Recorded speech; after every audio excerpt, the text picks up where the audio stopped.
വൈവിധ്യമാർന്ന രുചിക്കൂട്ടുകളുമായി KTDCയുടെ പായസമേളയ്ക്ക് തുടക്കമായി. പായസമേള Thavakkara loom ലാൻഡിൽ ടി.ഒ. Mohanan MLA ഉദ്ഘാടനം ചെയ്തു. കോർപ്പറേഷൻ വികസന സ്ഥിരം സമിതി അധ്യക്ഷ അഡ്വക്കേറ്റ് ലിഷ ദീപക് അധ്യക്ഷത വഹിച്ചു. ജില്ലാ കലക്ടർ പി. വിഷ്ണുരാജ് വിശിഷ്ടാതിഥിയായിരുന്നു. KTDC മുൻ ഡയറക്ടർ ബോർഡ് അംഗം Babu Gopinath, loom land manager Vinod Kumar, KTDC Malabar courtyard general manager Sujil Mathew, front office manager Rareena Raj എന്നിവർ സംസാരിച്ചു. തുടർന്ന് ലൂം ലാൻഡ് അങ്കണത്തിലൊരുക്കിയ പായസ വിൽപ്പന കൗണ്ടറും ടി.ഒ. മോഹനൻ MLA ഉദ്ഘാടനം ചെയ്തു.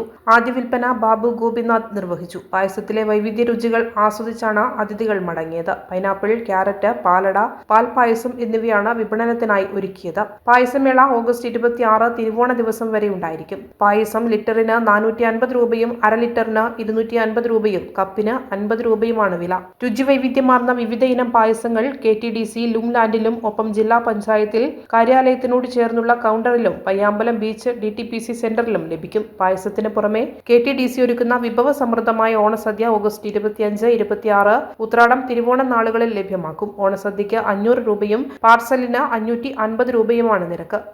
ഓണത്തെക്കുറിച്ച് നമുക്ക് എല്ലാവർക്കും നമ്മുടെ മനസ്സിൽ നല്ല ഓർമ്മകളുണ്ട്. കയറ്റി വെച്ച് ഓണത്തിന്റെ 2 കോടി രൂപയുടെ വാഴയില കയറ്റി വെച്ചു. കഴിഞ്ഞ ദിവസം വിഴിഞ്ഞം പോർട്ടിന്റെ ഉദ്ഘാടന സമയത്ത് അതിന്റെ ഒരു ഭാഗം ഉദ്ഘാടനം ചെയ്യുന്ന സമയത്ത് ബഹുമാനായ കേരളത്തിന്റെ മുഖ്യമന്ത്രി പറഞ്ഞത് നമ്മുടെ നാട്ടിലെ ഇഡലിയും ഇതുപോലെയെല്ലാം കപ്പലിൽ കയറ്റി കൊണ്ടുപോവുകയാണ്. അപ്പൊ നമ്മളിത് ഓണം എന്ന് പറയുന്നത് മലയാളിയെ സംബന്ധിച്ചിടത്തോളം ഓണം എന്ന് പറയുന്നത് ഒരു വൈകാരികമായ ഒരു ഏറ്റവും പ്രധാനപ്പെട്ട ഒരു വലിയ ആഘോഷം തന്നെയാണ്.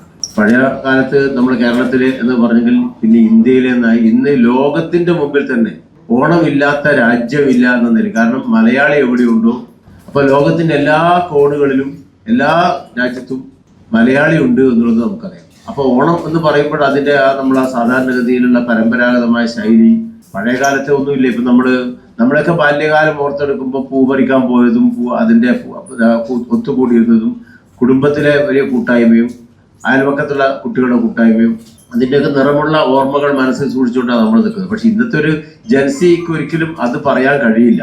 അങ്ങനെ നാട്ടിൻ പുറത്ത് പൂവും കാണാനില്ല. അതും ഇവിടെ നമ്മൾ മറ്റു സ്ഥലങ്ങളിൽ നിന്ന് കയറ്റി കൊണ്ടുവരുന്ന നിലയിലേക്ക്